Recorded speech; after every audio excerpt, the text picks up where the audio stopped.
let's talk about Grandma. Now, in no way is this intended to be just nothing but bad mouthing her. This is all solely my experiences with her. This is not trash talking. This is not anything made up. This is simply exactly what happened, what I experienced.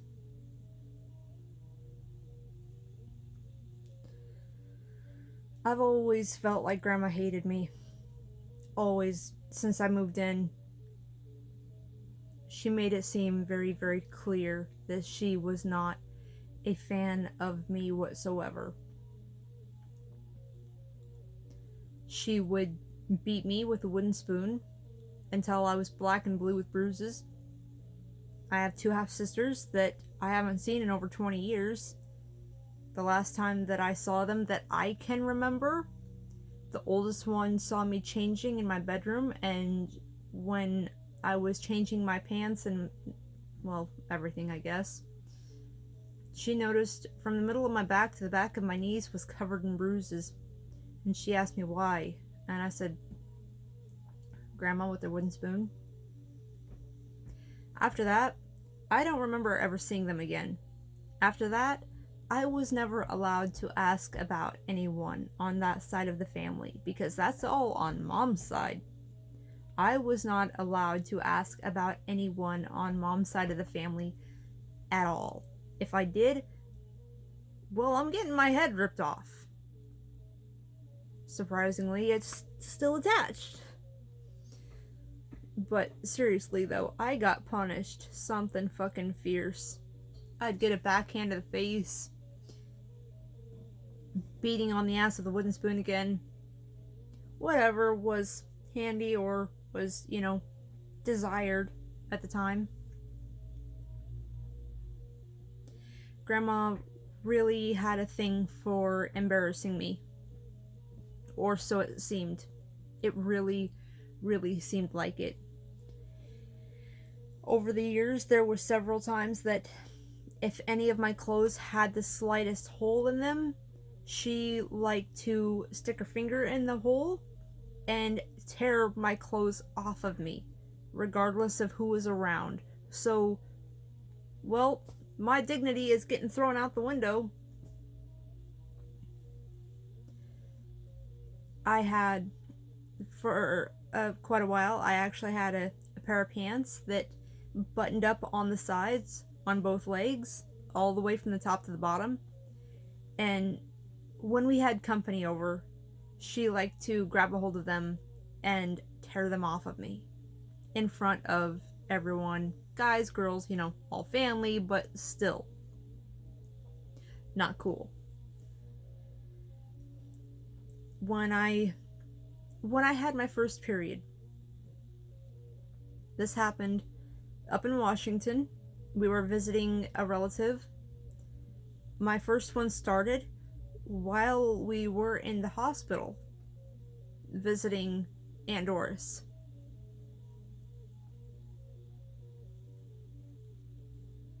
Well, when we got out of the hospital, I was just trying to be, polite. I waited until after we got out of the hospital into the car, so it was just me and Grandma and Donna to kind of preserve my dignity just a little bit more, because I know how Grandma is. I asked them if either of them had any pads or tampons. Just something that I could use. Well, they didn't, so we had to stop at a store and pick up some feminine stuff. We went over to another relative's place to go stay for the night or for the week or however long we were there. As soon as we go inside, Grandma's telling everyone, a big house full of strangers to me. She goes in and loud mouths, I mean loud. You could hear her throughout the entire house saying, "Guess who just became a woman?" And I'm like, are you fucking kidding me? Like, this is some seriously, embarrassing shit. I'm, fucking 10 years old. You think I want a house full of strangers listening to you babble on about having my first period? No, I don't. Can you please fuck off with that? Like, just fuck all the way off with that. Don't do that. So, needless to say, I was pretty fucking pissed. And, to make things worse, the pads that was gotten for me was, I shit you not, like a foot long and super insanely thick. I mean, I had what looked like a wad of toilet paper or a wad of something stuffed in the front of my pants and the same in the back. I looked like I had shit, like a pile of actual shit sitting in the back of my pants and in the front.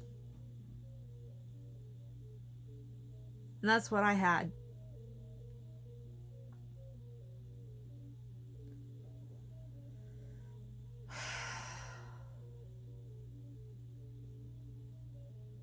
So, yeah. Try convincing me that Grandma liked me at all. She hated getting anything for me. Anything that she did get for me was the cheapest of the cheapest. I completely understand if things were financially tough, but there's still a certain boundary, though, when it comes to especially feminine hygiene products. You can get something that's 50 cents more expensive and is 10 times the quality and is actually what I need.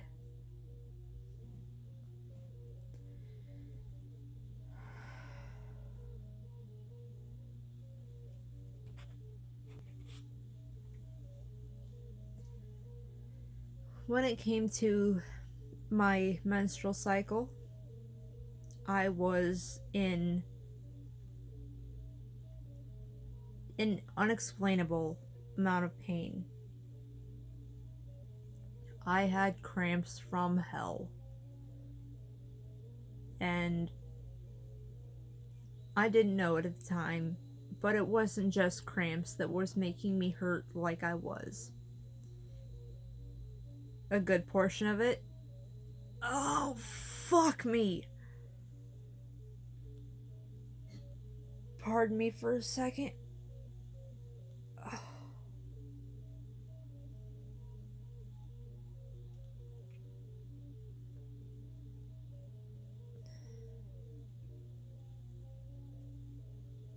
I get these random pains in my head that so far doctors cannot figure out. I don't know how to explain what kind of pain it is, but it hurts. My God, does it hurt. Anyways, as I was saying, need to regather my bearings after that one. Holy shit.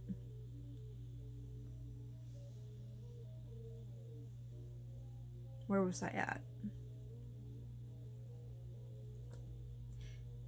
Period pains. There was a lot of pain being caused by this sexual abuse that was happening, as well as my periods. And on top of that, being a child and being worked like I'm a 30-year-old man. Bless you.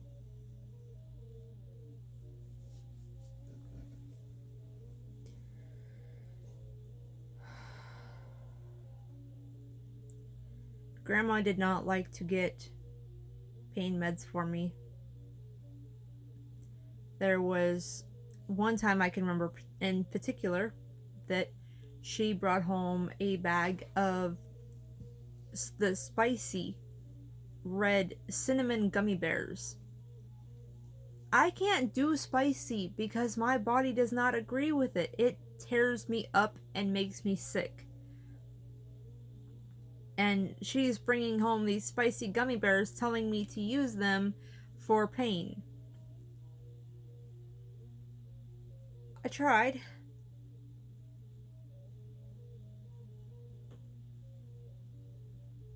Pardon me, I'm having a... sounds like rubber being rubbed together, like right here in my ear.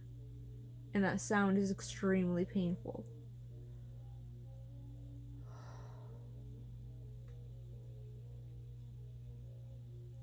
And it has to do with my brain. It has nothing to do with my hearing. This is why I went to the doctor and to the hearing center in Costco, because that's where my doctor told me to go.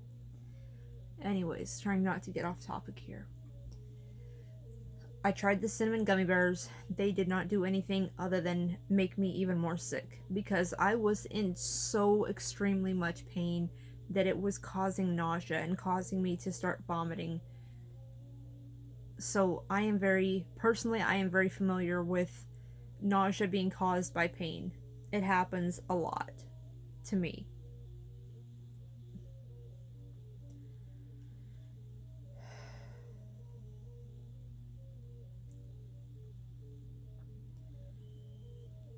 A lot of times, because of the fact that my periods would last a lot longer than the average person. Mine would typically last from like a week to a week and a half sometimes. But ouch. Oh, I got a lot of different body pains, so bear with me here.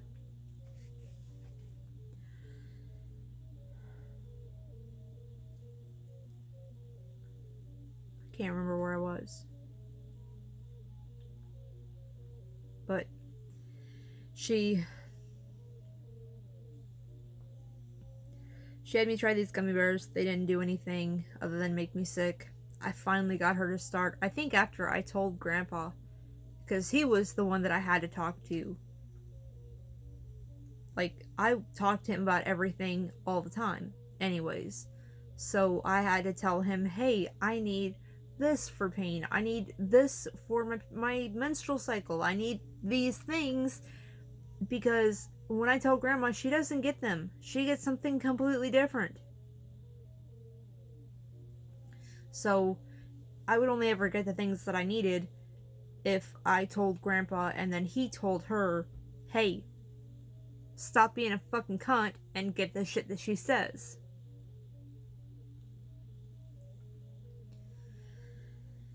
Now, I really don't know if he talked to her like that. I have no idea exactly how he worded things.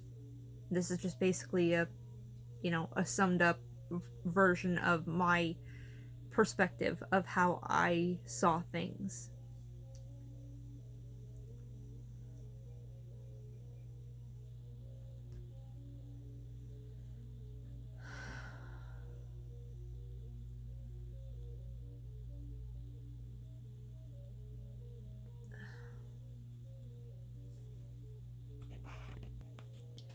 There was a point in time, like, from what I was told, pretty much right about the time that I moved in, shortly after, I apparently had insanely long hair, like, down to my butt. So long that I would sit on it. Or if I would, move wrong, I would end up putting my arm on it and pulling my hair. So basically anything that I tried to do, I was pulling my hair constantly, which was also making me cry, on top of the fact that, well, my mom was just killed. I'm not seeing her anywhere. I don't know where she is. I don't know what... It's not fully registering with me yet what death is. And, well, the fact that I'm getting raped, on a regular basis. I'm being abused on a regular basis, of course I'm going to be crying all the time. But me pulling my own hair, not intentionally, was not helping anything. So, Grandma, apparently from what I was told, cut my hair about, this length, if not shorter. From what I was told, it was cut like pretty much ear level, to where I had like no hair. So, also from what I was told, Dad was pissed about this. And yeah, if I was in his place, I would be too, because you didn't ask me, you didn't say anything. That's my daughter. But that's just, how I would view it.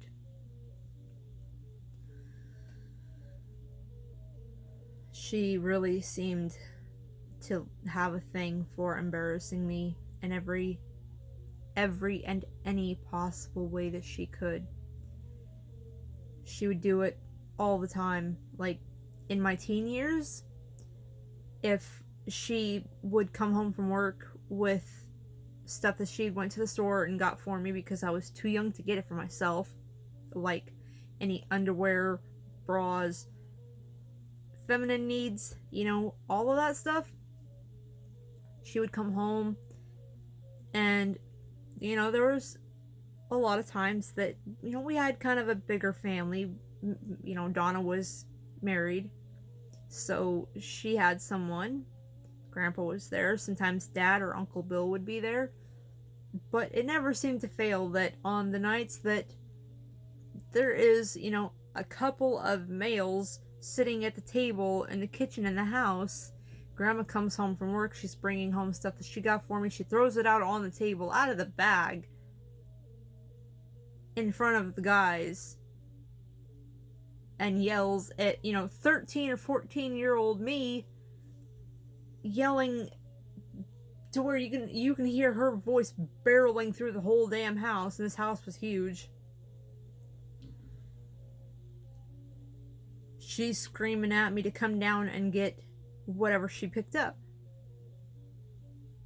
And I'm like, can you not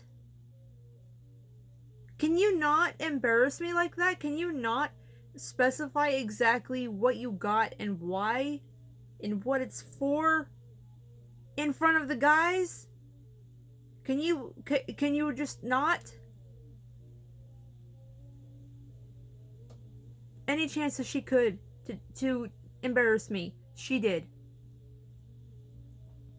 So, I have a whole hell of a lot less to say about Grandma than I do anyone else in the family of all of who has abused and hurt me. But to this day, actually, let me tell you about what happened last summer. So, last summer, she came over. Now, me, my other half, my newly discovered brother on Dad's side. Apparently, Dad had another kid that he didn't know about until just recently. Same age as me. Actually, a year older. But so, me, my other half, my brother, my other adopted brother, Dad, Lenny. I think that was all of us. I think that was all of us that was in the house at Dad's.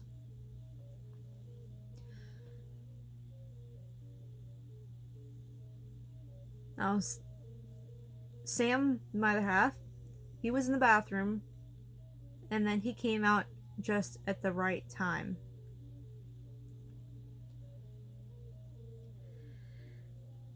I heard the door open. I knew that Grandma was coming. I heard the door open, the back door, because that's where we all go in and out of the house. Heard the door open, and the whole house is quiet. I heard whispering. Dad says, Jen's here. And Grandma whispered back, I will not have anything to do with her. I heard it. I heard those whispers. When she came around the corner to where I could see her,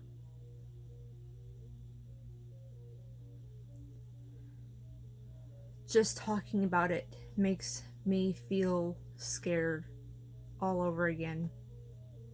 The feeling that I got when she was coming around the corner was the same time that Sam was coming out of the bathroom around the corner.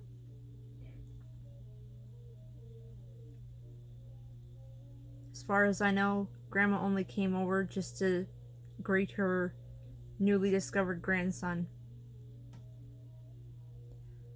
When she came around the corner though, and I saw her, my heart dropped. I was terrified. I was physically shaking because I was so scared already. And I was trying so extremely hard to keep my composure. And I willed myself to smile. And I said, good morning. Very kind, very polite, very warm and welcoming. She would not respond to me. Her eyes, I have never seen someone with such scary, terrifying looking eyes. I don't know how to describe what they look like, other than she had blue eyes. Those eyes are horrifying to me. Her energy is scary.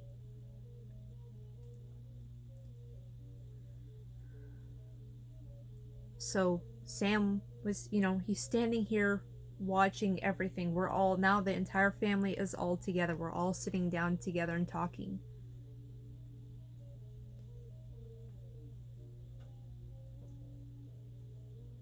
Start talking about Ben and how he's, being welcomed into the family, meeting everyone. She's overly excited to meet him, and he gets up to go give her a handshake, and she says, oh no, don't worry about that, you're my grandson, is what she specified, grandson. And she says, come here and give me a hug. She glanced at me because I was watching her every single move. And the energy she was giving off only to me, directly to me, was a giant go fuck yourself. I had nothing more to say. I sat there silently and listened. Her voice, her look, her physical features, her energy was terrifying to me.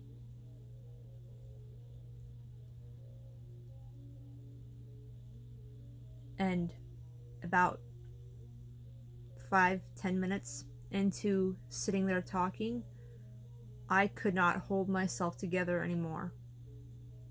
I went outside, tried to make it seem as if I am very calm, cool, and collected, which I apparently did not nearly as much as I hoped or wanted to.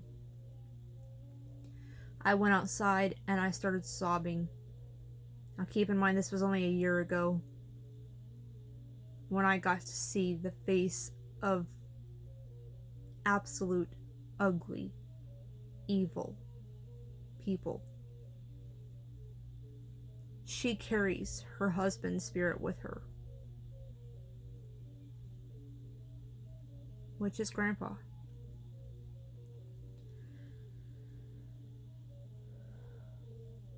Shortly after I went outside,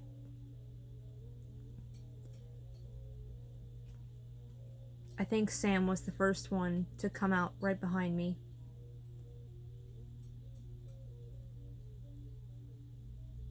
Sam came out, Ben came out, and Kevin came out.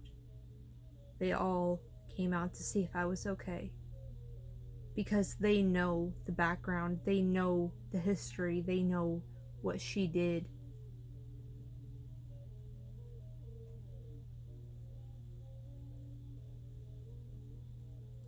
And later on that day,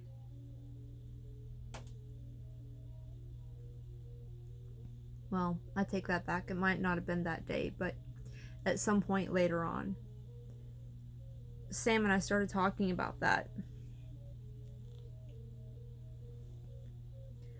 And Sam told me, he says, you know, as soon as the door opened and she came in, he says, I didn't even see her yet. I didn't have to see her. He says, I could feel her energy.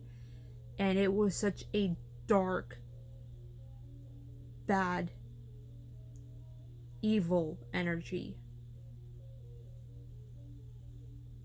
And just along with feeling this energy before even seeing her, he says, I heard this white noise, as if like a bomb just went off, kind of white noise.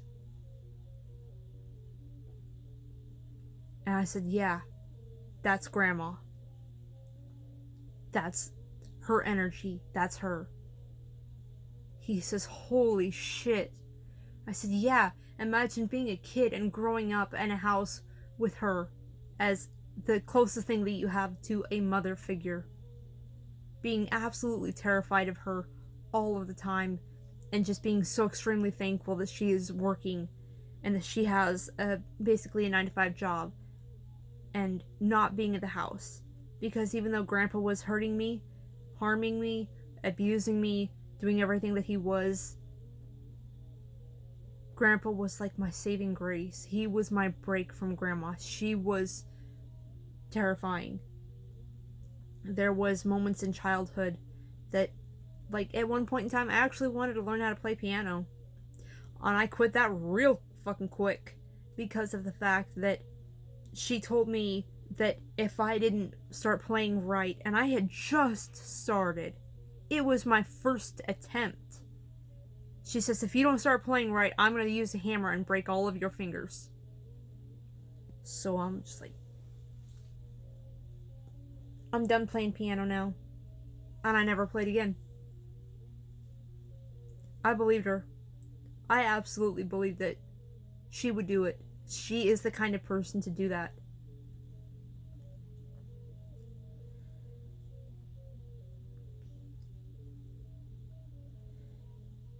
There was a lot of times, and I mean countless times, that throughout childhood we would we lived in a small town, we lived in Myrtle Creek, and we'd go to Roseburg to town to go grocery shopping on the weekends.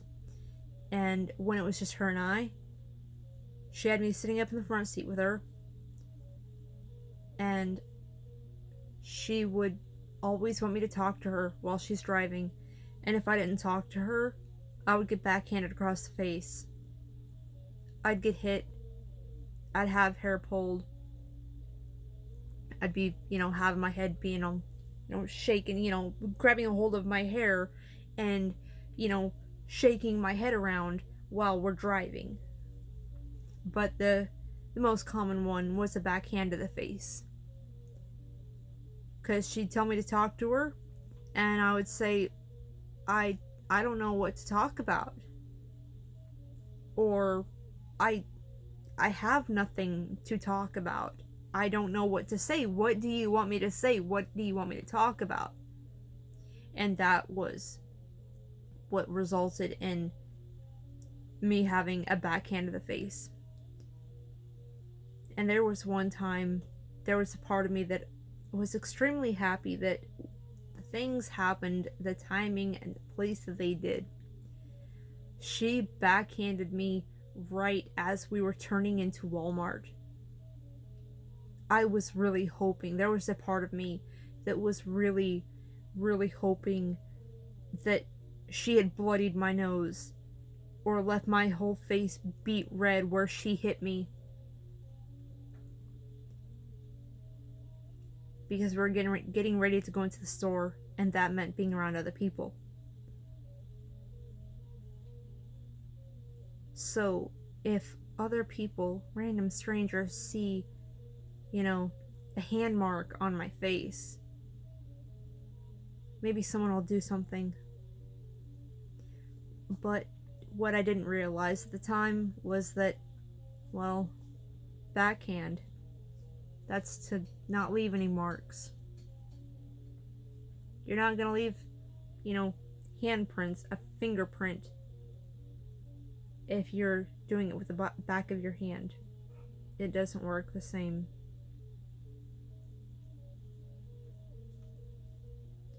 There was times that, I did try to talk to her. I'd tell her about my hopes and dreams and the things that I wanted to do when I got older and the things that I was doing in life at the time when she was at work. And all I ever got was negative responses. I'd tell her about the paint jobs that I wanted to do someday on different vehicles, because I wanted to be a paint job artist for vehicles. And she'd say, well, where are you going to come up with the money for this? And I'm just like, well, I guess that dream's gone. It was like that with everything.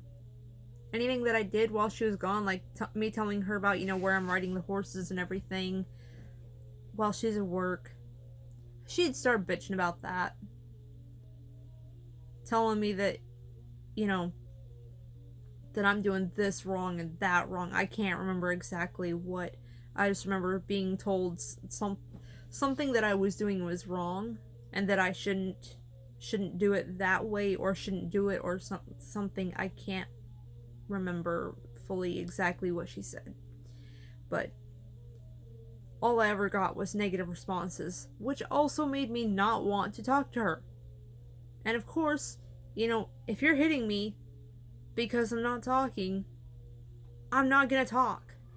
You hit me because I'm not talking, that's gonna make me not want to talk even more. Takes 2 brain cells to rub together to figure that out. But then again, that doesn't really apply to this situation or to her or to anyone in the family, because of the fact that they really, really enjoyed harming me. They liked seeing me in distress and in pain. That was the whole purpose, was to see me suffering.